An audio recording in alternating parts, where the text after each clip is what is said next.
Hi, I'm Dea. Hi, I'm Reese. And we are literally dead. Merry Christmas. I hope you're having a good Christmas or winter season. And happy holidays. We're back with another Fright Bite, a spoiler-free review of a short film. Yes. I think that around Christmas time, I have so much on my watch list already. I have my regular things that I want to get to eventually, and then I have things I watch every festive season, and then I have people's other people will be like, oh, I watch this every Christmas, you have to watch it too, and that gets added on top and it gets a bit overwhelming. And so that's why I thought it would be a really good idea to do a short winter horror movie, because I don't think enough people watch shorts in general. I think they're so creative a lot of the time. 100% agree. And this one is actually special because I reached out to the director, Stephen Graves, and he was so generous and sent us a screener link of his film, Dead of Winter. And you felt very special. I did. I felt like a big podcaster. I was like, oh my god, we're a reviewer. Do you know who I am? Do you know who I am? No? Okay. Comp my drink, bitch. My favorite, the thing I was most excited about before watching it was watching a British film. Absolutely. Specifically, especially a British Christmas film, especially Christmas British horror film. Just because I don't think that we have enough British Christmas films. Now we do, but not substantial ones, you know? I mean, you were saying earlier that you think Nativity is overrated. I don't like Nativity. And I was saying I think that it's so big. Don't get me wrong, I think a lot of people love it objectively, but I think it's so big because it is one of the very few big British Christmas movies that we have, you know? I like The Holiday, but that one's also mixed with American, so that's the thing, yeah. But Nativity is just so British. Yeah. Also, people love to watch kids sing. But you know what another British Christmas franchise is? A Christmas Carol. And this film is very much inspired by Scrooge, especially his wardrobe, which was we got a list of fun facts because they have it on their Twitter. It was also sent to us. Yes. Do you want to say the name of the film, where it's available now?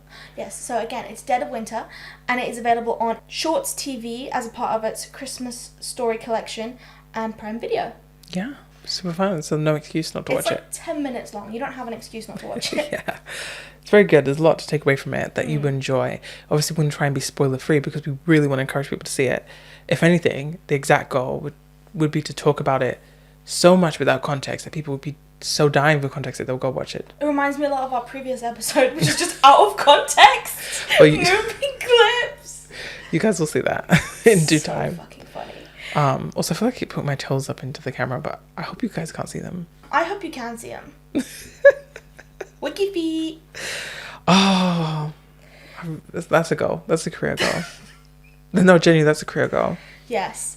But this film it taps into a lot of Christmas moral movies, if that makes sense. It's very much inspired by Christmas Carol. The whole movie is about a moral dilemma that this character goes through and the consequences of that. It's rich guilt. You know, and it's very much like Twilight Zone, where it's this speed run moral story. It's quick, it makes the point, but you leave it understanding what it's about. But then it's fun to watch, and it's got dark twists. Absolutely. And it's also very much inspired by a ghost story on BBC, which I hadn't seen. I felt like such a film poser when I was looking through these fun facts, because you're it's inspired by a ghost story BBC episode, and I'm just never heard of this. It was a very obvious reference to this thing, and I was obvious? But the thing is that even though I hadn't seen a ghost story, I could kind of get that kind of vibe that it was inspired by a lot of classic Christmas British ghost stories and that kind of thing. Very much wears its inspirations on its sleeve, which I liked. I appreciate that. I think that's everywhere, even in the coloring of the scenes and stuff, the costumes and the dressing of the characters. It very much was, if not exactly on the nose, it was exuding the same energy as a lot of those Scrooge, Christmas Carol, but just Christmassy, ghosty, spooky stories in general. Absolutely. I think it's also, it shows a lot of attention to detail that the crew has done. We were looking through the fun facts, and there was things that we would never have noticed otherwise. There was a wine that was the same one as, it was a reference to the 1989 version of Women in Black. I love Women in Black. And what do you think of the remake? The one with Daniel Radcliffe. Okay. Daniel Radcliffe. Daniel Radcliffe. Sorry. I thought it was alright. The trailer scared me more than the movie on that one, to be honest. That's such a good point, yeah. Yeah, but to be fair, the trailer also came out when I was a kid. So I was 10 years old. And obviously your parents let you stay late to watch CSI or some shit. And the Woman in Black trailer comes on and you're fucking hell. Honestly, CSI is scarier than Woman in Black. No, CSI's fine. It depends what crime is. I guess. I wasn't really paying attention to what the crime was. I was mostly half asleep at that point. I don't know. A real, a dead prostitute is far more like thrilling and terrifying than like a dead woman in black. But she's coming back from the dead. That's what scared me. Or would you be scared if someone you loved and cared about came back from the dead? That's what I thought. You'd be excited because they'd be a zombie. Because then I could be a zombie. Oh, what if it's not infectious? What if it's ritual? Then I'll kill him. But there's some supernatural elements to this film as well, which I thought was pretty cool. So we do letterbox ratings on this channel, so we go out of 5. And so mine was a 3.5 out of 5, but I did really enjoy it. I think it was like a simple story and it was done really well. I liked that it was about like morals. I love a film that I can like sink my teeth into, like, oh, this is the theme. Oh, this is like what the characters are going through. I love that. So it wasn't just like a jump scare fest. It was quite like tense and eerie at points, which I enjoyed. Yeah. And I think the lighting was done There's a really lot I well. loved about it. Can I say about the performance as well? Because I gave it the same rating. I love that the characters have so much movement.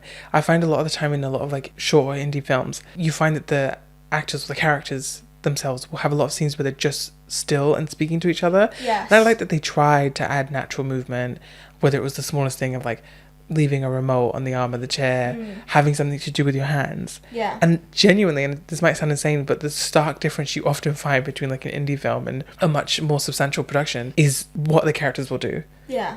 Because they will be like multitasking, whereas in a lot of indie films they will literally just be looking at each other and talking the whole time. But that's the thing though, you can definitely see that this is like a lot of care went into every aspect of it. Like even the soundtrack had like sleigh bells in it, which I thought was a really nice like festive touch. And there were moments of like humor in it where it wasn't like in your face obvious. Yeah. It was like they really took like show don't tell really seriously, and I really appreciated that, especially about like a simple story like this one. Yeah. I just think it was executed really well, and that's why I gave it 3.5 as well. Yeah. I also love the colours. I feel like I've spoken that already, but I love the like colour blocking. Yes. Yes. I'm going to remind you again that you can watch Dead of Winter on Prime Video and Shorts TV. I'd like to thank... You won't regret it. Yes, you won't regret it. It was a really fun time. I'd like to thank Stephen Graves for sending me the screener link, and we hope to see more films from you soon as well. And if you have a short film that you've made, send it to us. We will watch it. If you want to recommend us a short film, send it to us. We will watch it. Or any film in general. We do watch feature films as well. If you did a short Christmas film, what would it be? Me? So... Middle class Christmas. Oh god. That's where they go on a hike in the morning. Ooh. There are families that go on hikes for Christmas. It's like a turkey trot. The fuck is American families at Thanksgiving. I think it's supposed to be a joke, but they go on a turkey trot. But on the morning of Thanksgiving, they will all like go on a hike. I don't know, but there are families that do like walks in the morning, and then like they have like 6 pina coladas, which is fair enough. I can deal with that. Oh, that bit I love. Yeah, let's do that. But then they do like active activities, and I'm just like absolutely not. Absolutely not. That's my Christmas horror activities. Yeah. Actually, I need recommendations for Christmas. I almost said rituals, traditions, because I don't have any, and I want some fun ones, you know? You can make your own this year with your boyfriend. I know, but I need to like come up with what those are. I'm gonna Google some. You know what you should do? Is when he's asleep, you should just wrap him up, and then he has to escape every Christmas. I love that. He's terrified. He's in the dark. What's happened to me? And he has to claw his way out of the wrap. Listen, I'm a very good rapper, so I would be able to. Believe me. There's a bag wrap that would work perfectly. There you go. Thank you very much for watching. And I hope you enjoyed the Fright Bite. Go watch Dead of Winter. And go watch more indie horror films, please. Please. You can find us wherever you find your podcasts. And we're also on Instagram and TikTok. If you're on YouTube, you can like the video and check the links in the description. We have some important ones there as well. Like, rate our podcast, share, tell all your friends. Just put a picture of us on your Christmas tree as the star. Is there anything else you want them to do for you, Jesus? And send me 10 grand. Merry Christmas, bye! Preferably in cash in the mail. Yeah. Bye! Bye. Merry Christmas!